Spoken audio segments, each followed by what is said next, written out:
Boa noite a todos. Que nessa noite, meus irmãos, minhas irmãs, a gente possa robustecer a nossa fé diante desse arrastão das sombras, dessa algazarra dos espíritos menos evoluídos, encarnados e desencarnados, não por outra razão, senão pelo fato de que, sim, Deus está no comando.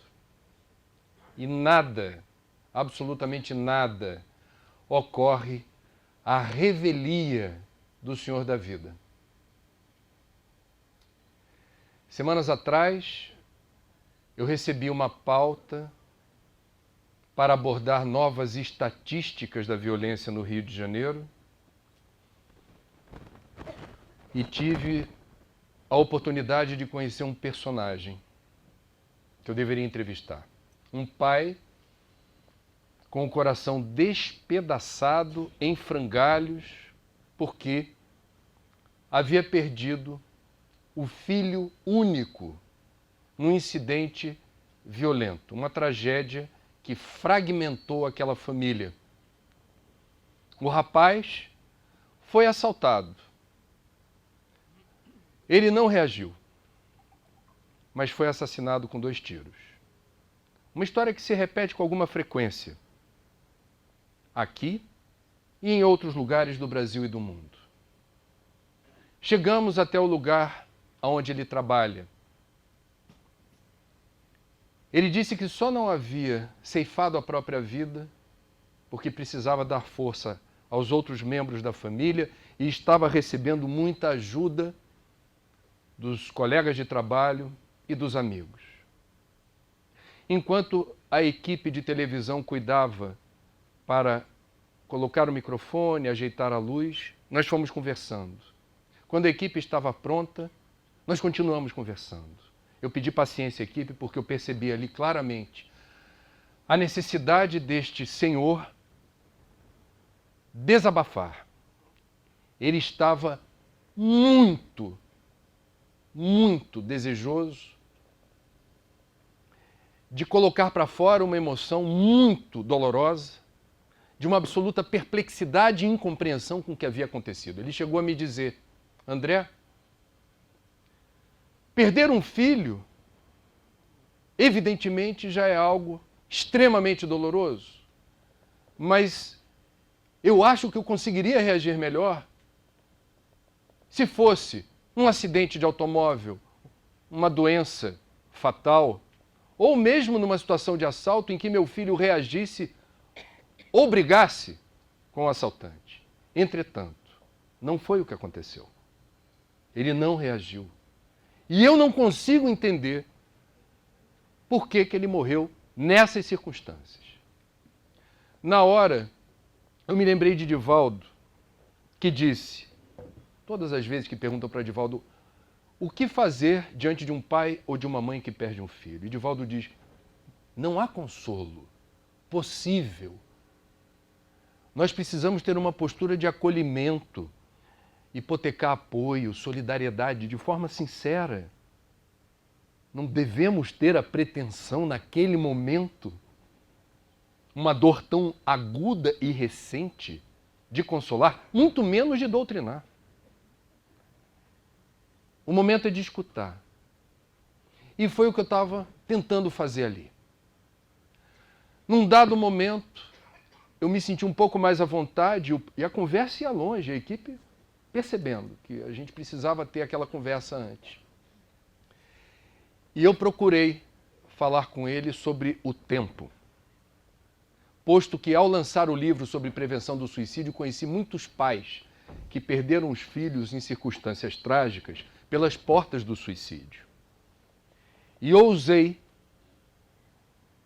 dar esse retorno a ele dizendo, me permita dizer que eu conheço pais que também perderam os filhos em circunstâncias muito trágicas, através do suicídio. E de alguma maneira conseguiram ressignificar a vida e a existência. E eu torço muito para que o Senhor consiga alcançar essa condição. foi quando ele espontaneamente disse, eu não disse que era espírita, eu estou frequentando um centro espírita. Disse o nome. Eu estou à procura de respostas. Eu preciso de respostas. Meus amigos, o que o pai desse garoto está fazendo, é um processo que deve levar algum tempo, nós também devemos fazer, diante dos diferentes episódios de violência que nos atingem de forma direta ou indireta. Eu diria que nós estamos sendo rigorosamente testados, especialmente na cidade de São Sebastião do Rio de Janeiro, sobre como lidar com essa profusão de situações violentas em que os mais antigos dizem que jamais nessa cidade, ok, que a violência é um fenômeno mundial, ok, que o Brasil tem lugares muito violentos, mas aqui onde estamos, na nossa região, não há precedentes da sensação de insegurança, da aflição de quem tem filhos em idade de ir a festas ou baladas, chegando tarde em casa, as mães não dormem, já não dormiam antes. Agora não dormem mesmo. E há patologias novas que surgem a partir exatamente da aflição. Conhecendo as estatísticas de violência sobre, meu Deus, o risco hoje de eu sair de casa e não conseguir voltar íntegro aumentou exponencialmente. A gente não vai aqui compartilhar números, eu não vou aqui agravar, eu diria, a sensação, a percepção que vocês têm e eu tenho dos riscos, do perigo, das situações que antes não se resolviam no dia a dia como hoje. Entretanto, eu preciso dizer, equivoca-se aquele que acha que o problema da violência é um assunto apenas da polícia ou das forças armadas ou das forças de repressão. É evidente que precisa ter polícia, é evidente que precisa haver um choque de segurança. A sensação de segurança passa pela presença física de quem represente o Estado, inibindo quem esteja predisposto a cometer algum crime. Entretanto, repito, equivoca-se quem acha que basta ter policial na rua ou, se estabelecermos o fim da impunidade, resolveremos o problema da violência. Aqui hoje, portanto, o meu objetivo é tentar, à luz da doutrina espírita, trazer algumas questões que possam saciar a nossa alma angustiada e tentarmos entender dentro de outra perspectiva, como está tentando fazer o pai do rapaz que não é espírita. Ele está tentando entender o drama familiar dele dentro de outra perspectiva. Hoje, essa noite, nós vamos tentar observar o que está acontecendo ao nosso redor dentro de outra perspectiva. Os neófitos da doutrina espírita, quem se inicia nos estudos da doutrina, por vezes se choca quando a gente começa a perceber que o acaso não existe, ou que a gente não deveria se precipitar na vitimização, na capacidade que todos nós, sem exceção, temos de nos vitimizarmos o tempo inteiro por bobagens e principalmente por situações mais drásticas e trágicas. É algo que nos acompanha há milênios. Do ponto de vista espírita, nos consideramos e entendemos a nossa condição de imortais, somos reencarnacionistas. Se entendemos que existe uma força superior que vamos denominar Deus, porque Deus é soberanamente justo e bom, são as atribuições que a gente lhe dá a essa força cósmica superior, não faz distinção, não privilegia nenhum ser vivo. Todos nós largamos do mesmo ponto de partida, simples e ignorantes. Ao longo de sucessivas encarnações, pelo livre-arbítrio, fazemos escolhas que nos favorecem ou não. E nesse momento em que a sensação de insegurança se agrava e se eleva, as informações que a doutrina espírita nos traz dão conta de que, sim, há uma avalanche de encarnações, de espíritos empedernidos na ignorância. Eles estão renascendo, reencarnando ou estão crescendo num ambiente onde, se há falhas na educação dentro de casa, se há deficiência no sistema público ou privado de educação, se a família encontra-se por várias razões fragmentada e desagregada, se estamos imersos num mundo que cultua valores que remetem ao perecível e descartável, o deslumbramento com a matéria, o consumismo, se trocamos os amigos reais pelos virtuais, os lastros de segurança, para tentarmos, desde cedo, promover o caráter, forjar valores nobres e uma educação com E maiúsculo de fato, para que essa multidão de espíritos empedernidos que estão reencarnando encontrem um caminho que faça sentido, que não seja o da violência. A violência se manifesta.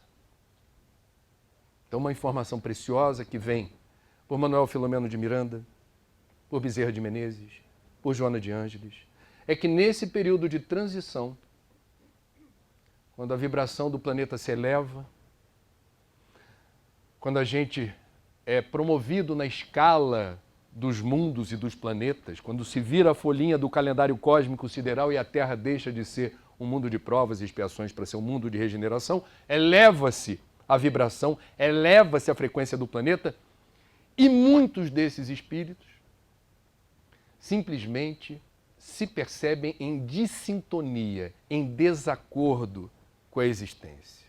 Parece que intuitivamente sabem que esta é a última oportunidade entre nós. Construímos a convicção de que nesse período há aquilo que se convencionou chamar de separação do joio do trigo. Esses que reencarnam empedernidos, apegados àquilo que não alude ou não remete à conquista dos valores espirituais, ao exercício da transcendência, do autoconhecimento, ao entendimento do amor como o caminho da libertação, da felicidade e da paz, eles não regressarão. Eles não terão autorização para reencarnar por aqui. É interessante como na literatura espírita há registros para a gente entender de que almas estamos falando. Alguns desses espíritos têm tamanho prazer. Existe essa categoria de espírito que eu vou descrever agora.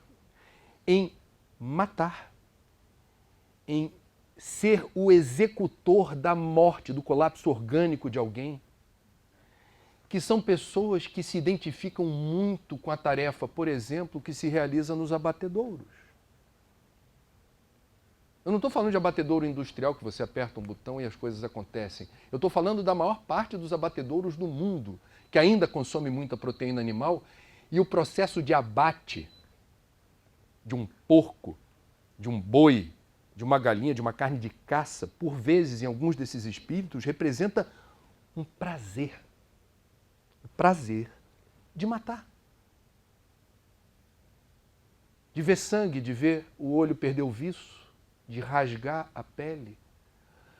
Algo que nos choca, mas que, curiosamente, dentro de uma perspectiva de imortalidade, significa um avanço.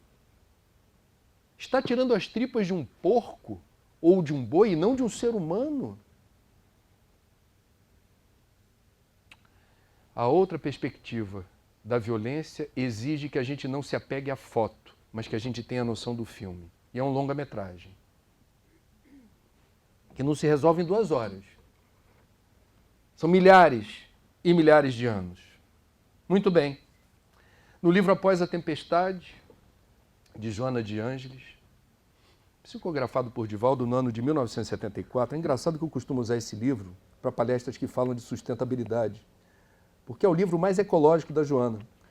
Entretanto, há uma parte do livro em que Joana descreve, vejam, estou falando da década de 1970, com muita precisão, o que está acontecendo hoje e o que justifica a nossa participação essa noite aqui no Teatro Vanucci. Diz ela: pulula ainda nos complexos mecanismos da reencarnação em massa nestes dias o mergulho no corpo somático de espíritos primários nos quadros da evolução, necessitados de progresso e ajuda para a própria ascensão, que, não encontrando os estímulos superiores para o enobrecimento, são antes conduzidos à vivência das sensações grosseiras em que transitam, desbordando os impulsos agressivos e os instintos violentos com que esperam impor-se e usufruir mais fogosas cargas de gozos em que se exaurem e sucumbem. Mais à frente, depois de descrever exatamente algo que na doutrina espírita faz todo sentido, vou dar um parêntese aqui, nós estamos no meio de uma jornada fantástica. Nós que transitamos por todos os reinos da natureza, é o que a tradição, é o que a literatura espírita nos afirma. A jornada evolutiva, ela compreende o trânsito em todos os reinos da natureza, reino mineral, reino vegetal, reino animal, reino nominal. E nós já ultrapassamos a fase aguda do reino animal, entretanto não nos livramos ainda completamente dos nossos instintos. Razão pela qual, se não todos nós, e a minha convicção é de que todos nós, sem exceção, estamos vulneráveis ou suscetíveis a gatilhos. Cada um conhece o seu, é melhor não dar visibilidade ao ponto mais frágil que, uma vez acionado, detona um processo em que esse instinto aflora e você rosna, você mostra os dentes, a jugular fica sobressaltada, muda batimento cardíaco, sudorese, pressão arterial. Você se transforma com adrenalina nas veias em alguém pronto para o ataque. Eu ouvi certa vez de um colega de televisão, não vou dizer o nome, mas é a imagem da paz. Sem exagero. Aquela pessoa que você compra um carro usado sem querer contrato. Ela exala confiança. Carro usado não, bicicleta usada. Eu não me esqueço o dia, isso já tem mais de 15 anos. Eu nunca esqueci. Momentos antes de nós entrarmos ao vivo num telejornal, espontaneamente ele me procurou e eu vi que ele estava assim, com aquele suor meio oleoso, aquele cabelo meio desgrenhado, ele estava diferente. E ele falou: rapaz, eu me envolvi agora num incidente no trânsito. Eu vim numa disputa com outro carro, que eu levei uma fechada, xinguei, aí ultrapassei ele me ultrapassou de novo. A espiral da violência. A invigilância, quando Jesus falou vigiar e orar, ele sabia o que estava falando. No momento de invigilância, ele se viu numa estúpida disputa numa via pública. E essa disputa culminou com algo que poderia ser muito sério e muito grave, quando o outro camarada resolveu fechá-lo e sair do carro. Ele, naquele momento, se aquietou. Vida que segue. Ele chegou na emissora e disse: se eu tivesse uma arma no porta-luva, eu atirava. Ele me disse isso, assustado, com ele próprio. Ele compartilhou uma sensação desagradável para ele, que ele não supunha um dia ter a capacidade de sentir. E ao conversar comigo, aí é uma dedução minha, ele estava com a demanda pessoal de colocar para fora aquilo que estava incomodando. Guardado o sigilo da fonte, quer dizer, ele confiou em mim e eu estou querendo fazer valer a confiança dele. E eu percebi naquele momento que ele estava perturbado porque construiu a noção exata do que poderia ter acontecido se tivesse por perto uma arma letal. Joana de Ângeles nos fala que ao longo de um dia nós oscilamos várias e várias vezes estados de absoluta sanidade, consciência, lucidez, com estados de insanidade, loucura. Loucura. Você não está no pleno domínio das suas faculdades mentais. É exatamente isso. É aquele momento que se alguém tivesse um aparelho para detectar, deixa eu ver o nível de lucidez dessa criatura, o resultado seria catastrófico. Nossos guias e mentores conhecem, a gente não precisa falar. Eles percebem isso. Eles têm piedade de nós quando a gente diz, eu sou um cara tranquilo, eu sou uma pessoa do bem, eu faço bem. Eu devo dizer que dou como certa meu retorno ao mundo de regeneração. Eles têm piedade, compaixão de nós, porque nós estamos estagiando no mesmo degrau evolutivo.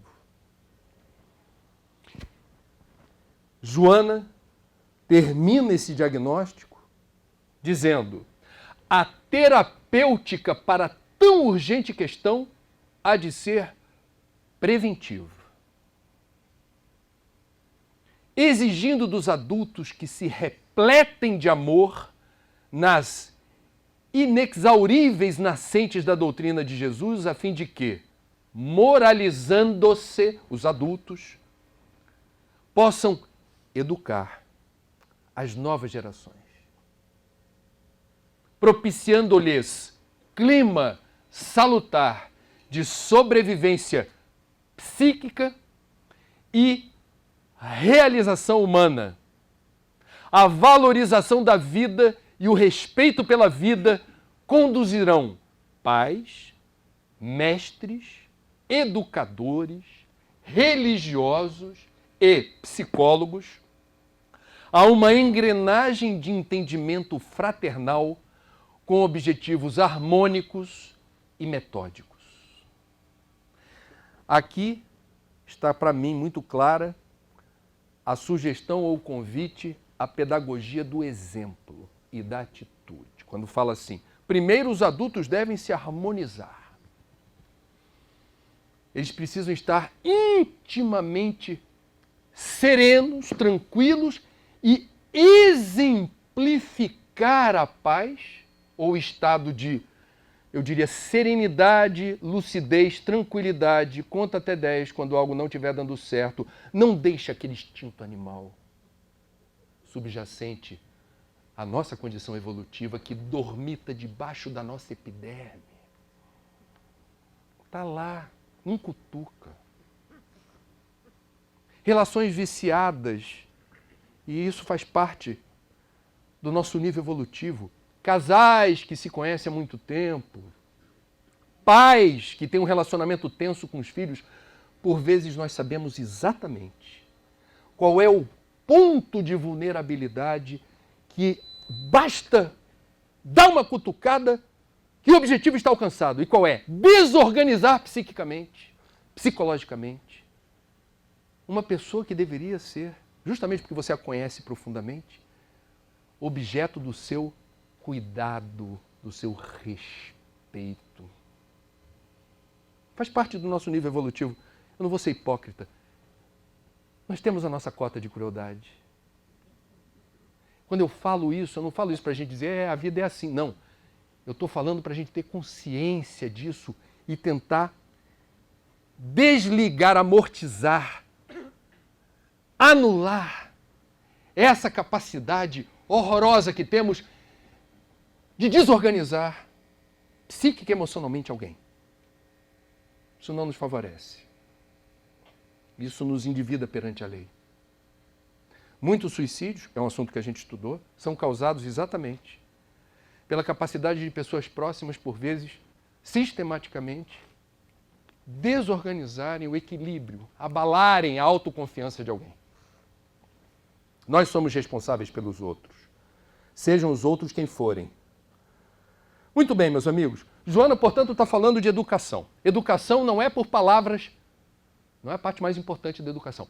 Pedagogia da atitude, do exemplo. E aí nós temos muito trabalho pela frente. Estamos falando de violência. Onde é que está a violência? Temos tempo ainda. Porque ela está amplamente disseminada na sociedade e tão banalizada que a gente não percebe como ela se revela e se manifesta de forma sutil. Por exemplo, no simples gesto de desprezo. Funcionário terceirizado da limpeza, que você todo dia cruza por essa pessoa e ela é invisível. Ela não é percebida. Você nunca falou com ela. E ela realiza um serviço fundamental de asseio e higiene que torna momentos íntimos, fisiologicamente necessários, prazerosos. Que bom estar no banheiro limpo, cheiroso. Melhor assim. Graças a quem? Ao invisível. Que você é incapaz de dar um bom dia. Jesus, nas suas preleções evangélicas, por vezes, ironizava a postura dos fariseus, replicando ou reproduzindo algo que fazia parte da tradição dos hebreus, quando queriam desprezar alguém e falavam uma palavra, raca. E junto com a palavra tinha outros dois procedimentos. Era um teatro, era um protocolo de resposta. Se eu cruzo com alguém que eu não vou com a cara, que eu quero manifestar, eu não gosto de você, eu desprezo você. Indiferença é minha resposta ao fato de você estar aqui. Raca, cuspe e vira o rosto. Isso era uma violência. E Jesus denunciou essa violência. A violência está presente também nos pequenos gestos. Aparentemente despretensiosos, como, por exemplo, brasileiro adora isso, dá apelido. Os apelidos não são propriamente favoráveis. E, por vezes, eles magoam ou deprimem a tal ponto que geram um desconforto íntimo que é o germe ou a semente de um desequilíbrio. Gera um trauma. Quem não tem autoconfiança, e a maioria das crianças não tem, e boa parte dos adultos não tem, você quebra o eixo dessa pessoa quando carimba nela um apelido que a expõe negativamente. O bullying claramente é uma violência. O cyberbullying claramente é uma violência. Diferentes formas de assédio, quando você se usa de um determinado poder temporal para constranger, exigir o que não é cabível exigir, isso é uma violência. Hoje tem Flamengo e Botafogo no Engenhão. Nós testemunhamos nessa e em outras cidades do Brasil e do mundo como o futebol. E eu sou do tempo do Maracanã, sem policial dividindo torcida. As duas torcidas saindo juntas. Eu sou velho. Estou descobrindo, faz tempo que isso não acontece. As torcidas vão saindo juntas pela ladeira do Maracanã, as rampas. E, claro, tinha aquela provocação sadia. Aí perdeu, se deu mal. Ok, faz parte, futebol, brincadeira. Hoje, essa noite, o que parece ser um hábito instituído agora, por questões de segurança, não é possível dividir o estádio entre duas torcidas. Você define uma cota restrita de ingressos para a torcida do visitante. Porque a última vez que eles se enfrentaram, a penúltima, teve morte na saída do estádio, antes do jogo começar, na entrada. Reparem nos cânticos dos torcedores. São cantos de guerra. Não é o adversário, é o inimigo. E certas torcidas organizadas não têm propriamente como objetivo torcer para o clube, mas afirmar o seu poder, a sua supremacia no mundo do futebol, anulando o direito de outra pessoa a torcer por outro time. Futebol. Brincadeira, disputa sadia, esportiva. Alguns videogames, e nós estamos na era dos videogames. Eu não vou falar de videogame violento. Eu vou falar dos videogames extremamente violentos, que algumas crianças e adolescentes passam horas, às vezes a maior parte do dia, entretidas com objetivos que vão moldando esse psiquismo. Não há pesquisas conclusivas sobre a repercussão na vida real de jogos virtuais violentos. Não há pesquisas conclusivas. Mas vamos combinar. O que significa passar várias horas do dia matando, exterminando quem aparece pela frente? Eu não preciso propriamente de uma pesquisa quando isso se torna um hábito regular que consome precioso tempo e energia para dizer, bem não faz. Porque tudo em exagero faz mal. Não vai fazer bem. Vocês estão compreendendo os aspectos da violência que se resolvem em aparentemente pequenas coisas? Eu sou jornalista e eu não tenho nenhum problema de dizer o que eu vou dizer. Há uma espetacularização da violência nas mídias. Nós temos a espetacularização. Nós temos requintes de edição e sonorização colocando na casa das pessoas longos minutos de ruído, de troca de tiros e explosões. Pessoas, por muito tempo, desacreditando da vida, da polícia, do Estado, do governo, não há solução, não tem jeito. Nós estamos sendo bombardeados por pacotes de informação que remetem ao desespero, à angústia, à ansiedade, à desesperança.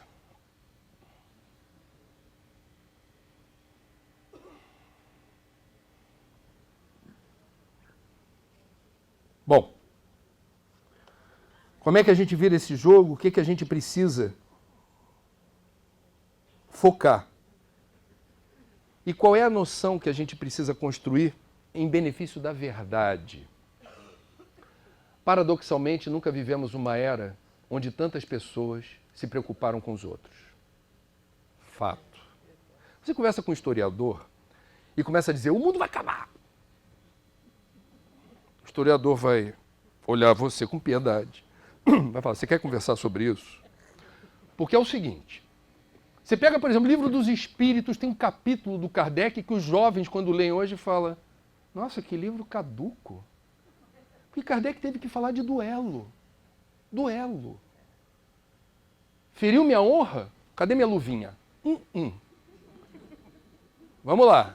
Data, hora e local. O aval do Estado, o establishment, reconhecia. A honra foi ferida, eles vão resolver entre si. Isso era instituído. Não faz tanto tempo assim, a gente está falando de, vamos lá, contemporâneo de Kardec, 160 anos atrás, por aí, a gente está falando de um mundo onde a escravidão infantil existia. Crianças trabalhavam nas fábricas em Londres. As mulheres não tinham direito a voto nem ao trabalho.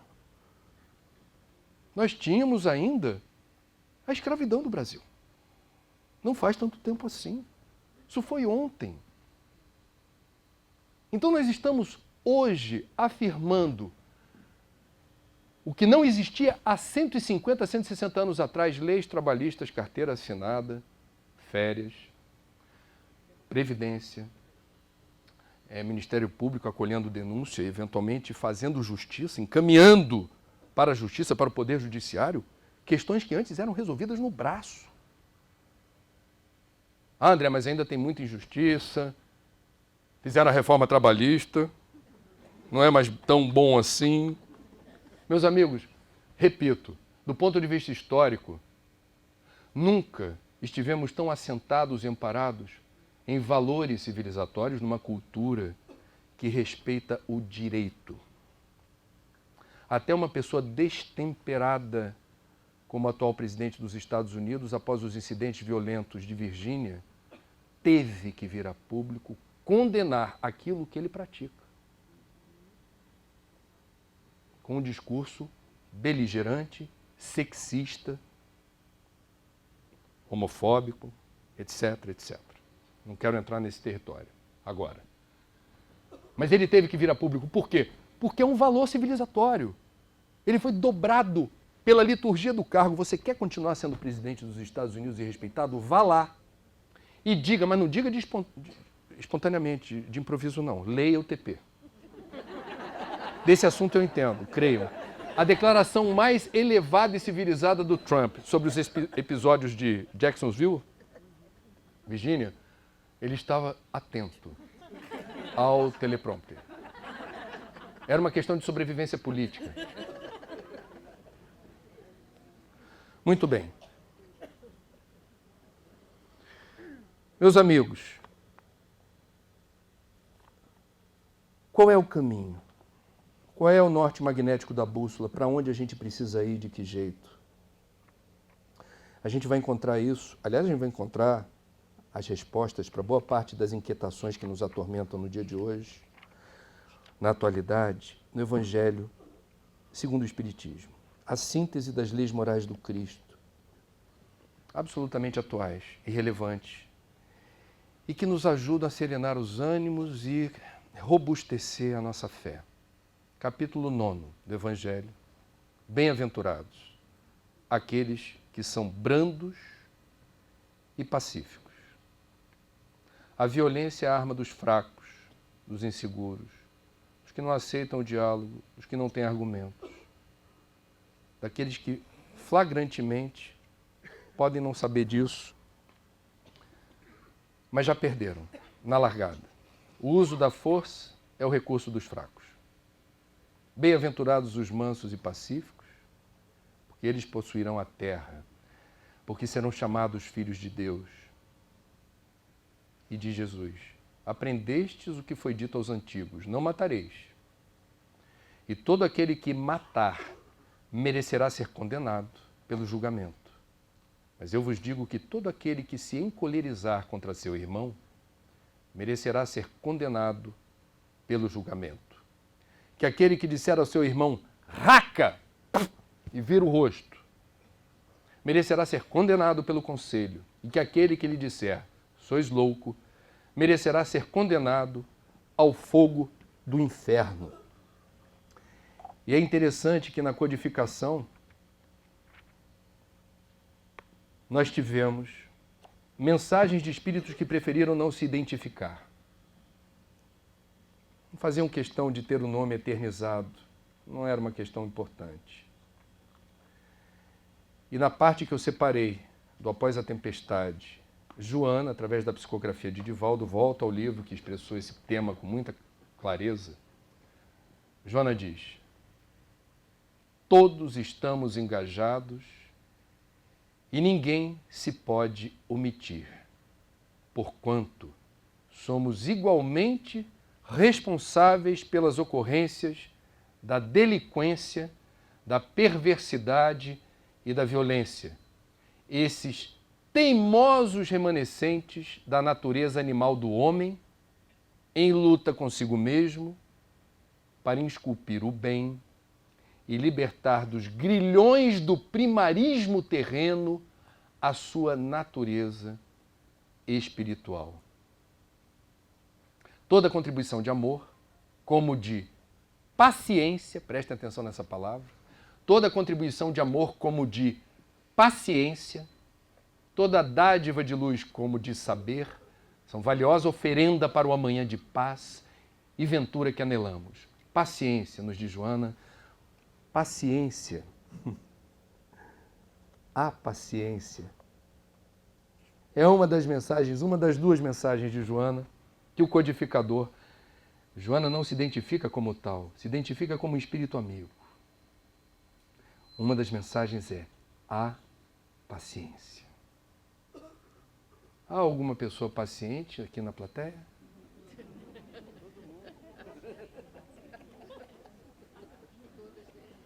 Há alguém que considere esse paciente? Não é ironia, eu gostaria de conhecer.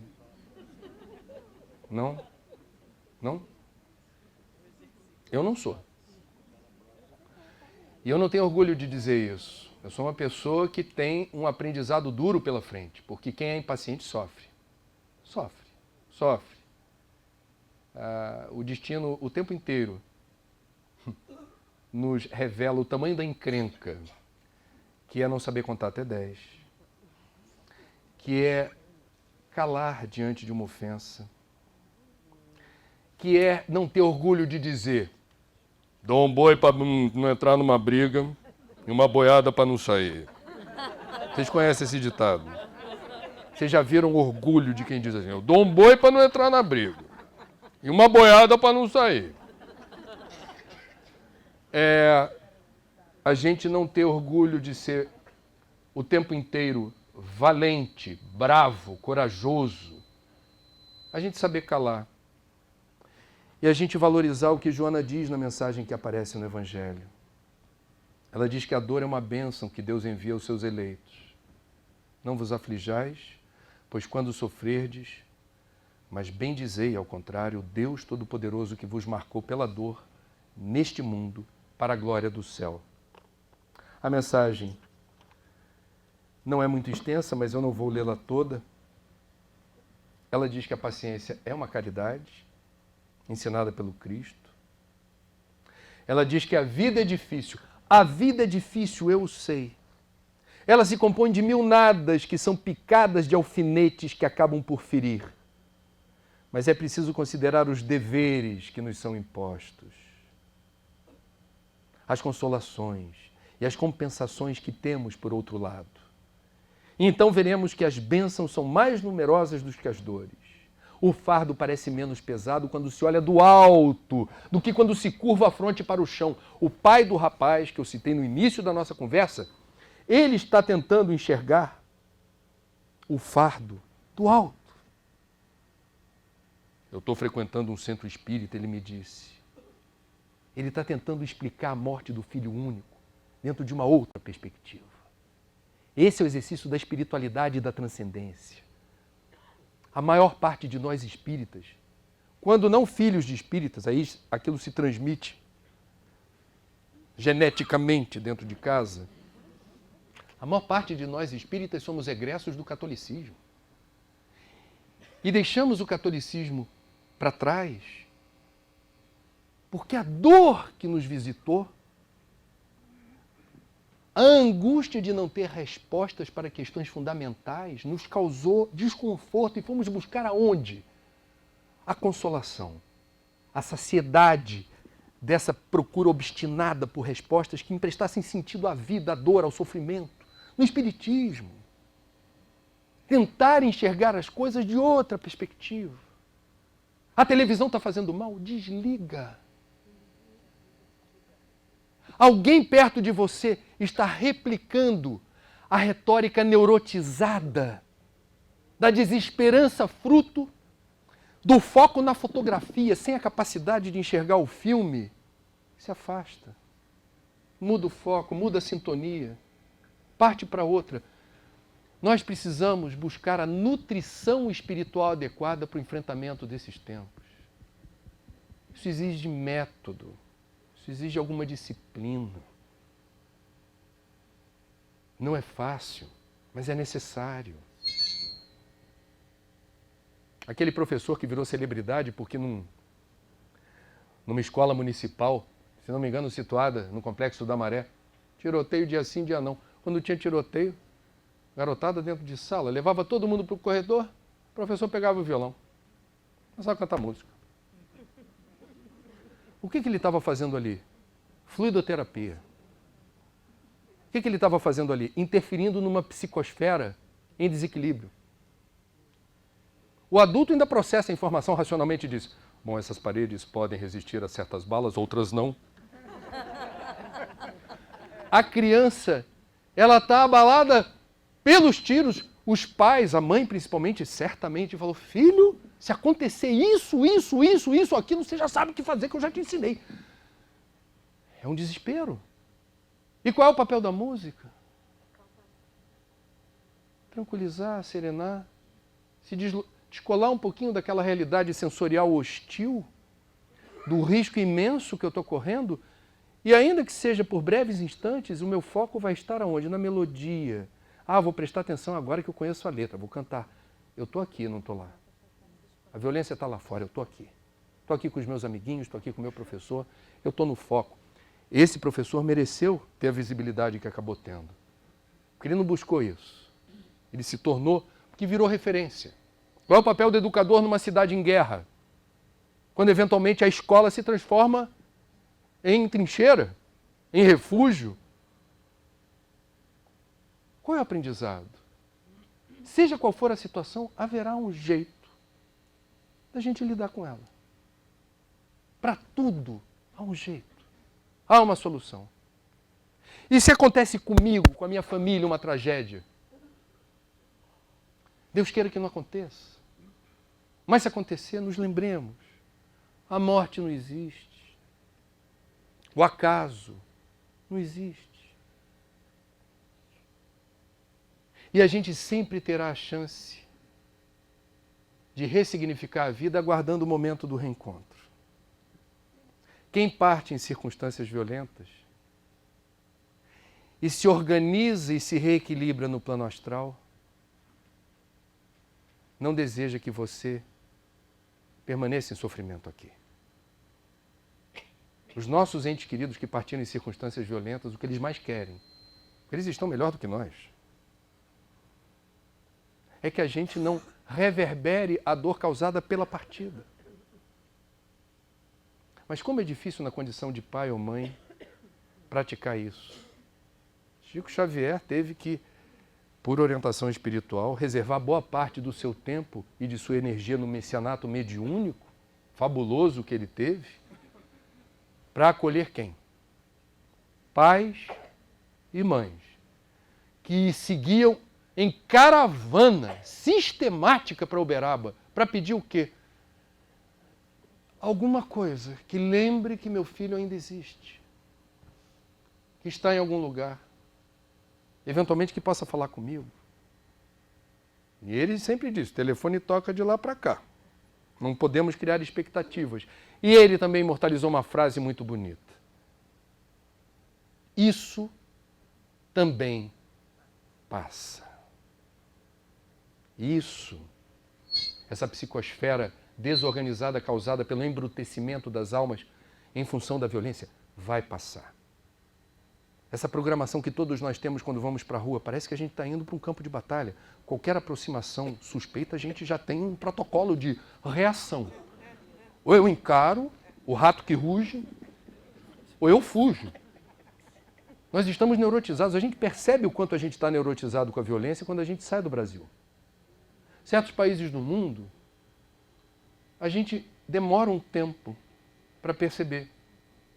Aqui é diferente. Eu estou vendo as pessoas tão mais relaxadas e tranquilas. Eu estou vendo a garotada à noite, de madrugada, andando, e os pais dormindo tranquilamente. Eu não tenho medo de andar no carro com a janela aberta. Eu não tenho medo que o Waze precipite o meu retorno à pátria espiritual.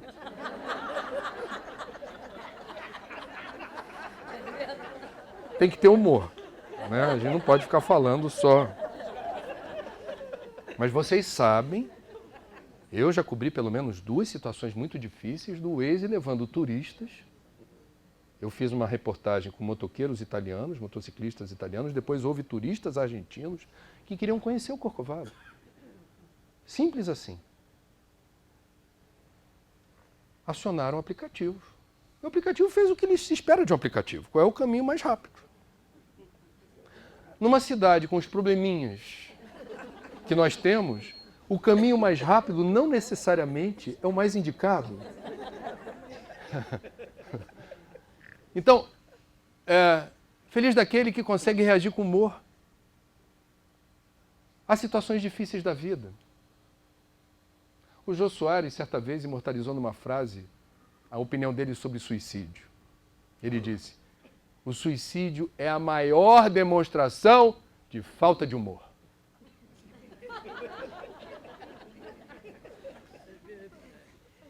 Não é fácil, exige uma postura vigilante e que a gente aproveite a oportunidade. Ou vocês acham que vocês estão vivendo hoje no Rio de Janeiro por um acidente do destino? Meu Deus, o que eu fiz para merecer morar aqui? Não diga isso. Espírita não tem o direito de dizer isso.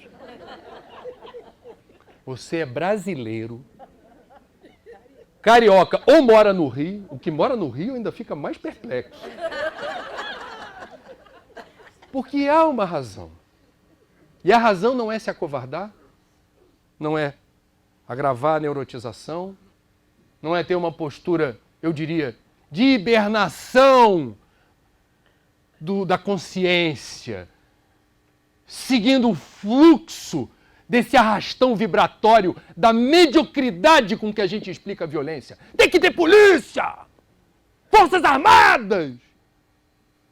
Esse é o filme. Sim, tem que ter polícia. Forças Armadas é uma discussão para quê, onde, de que jeito.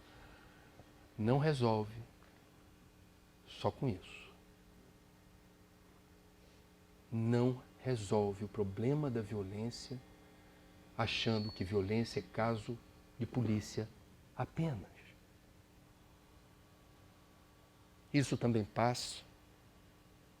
Eu fico feliz que no Rio de Janeiro nós estejamos sendo não cúmplices, mas estejamos sendo desafiados a mudar a psicosfera dessa cidade. Pelo exemplo e pela atitude que cristãos espíritas, ou quem não seja nem cristão nem espírita, mas nos dê o exemplo da fé raciocinada, eu acredito que há um jeito diferente de lidar com essa situação. E vou compartilhar com vocês, isso não tem a ver com doutrina, por isso eu faço esse recorte. Nas minhas indagações, porque eu sou carioca da gema, como se diz, e eu sofro com a violência nessa cidade, sendo espírita, acho que eu já falei com você sobre isso, Luizmar. Eu tenho uma teoria despretensiosa sobre a recorrência da violência em nossa cidade. No período do Império e depois da República, na cidade de São Sebastião do Rio de Janeiro, se forjou a sociedade desigual que passou a ser a característica da nação brasileira. A palavra favela nasceu aqui. A abolição da escravatura foi determinada na região serrana, no perímetro, daqui. Nós promovemos a mais tardia e vergonhosa abolição da escravatura da história desse país. Nós atravessamos mais de um século vendo comunidades de baixa renda, desassistidas completamente, crescerem e se multiplicarem sem que a gente tivesse a menor intenção de combater efetivamente o processo de degradação física, espacial e moral de um contingente que hoje soma 1.300.000 pessoas faveladas. Testemunhamos isso, nos divertindo na Zona Sul, nas belas praias, dando volta na lagoa, na orla, no aterro de Lacerda, andando no Parque da Tijuca. E aí um certo governador, lá para a década de 80, inaugurou uma linha que aproximava a Zona Norte da Zona Sul. Teve manifestação na orla. 462, pode ser? A linha. Virou notícia. Manifestação. Eles vêm para a minha praia. Desculpem. Eu estou compartilhando ideias. Nós forjamos a desigualdade, o preconceito, a intolerância aqui. Nós fingimos que a pobreza, a miséria e a exclusão não estava acontecendo. Hoje, nos deparamos com uma situação que nos é hostil, porque não há mais diferença da área da cidade ou do horário do dia que você esteja exposto à violência. Espírita, lei de ação e reação, lei de causa e efeito, façamos a nossa parte para tentar virar esse jogo. Obrigado pela atenção.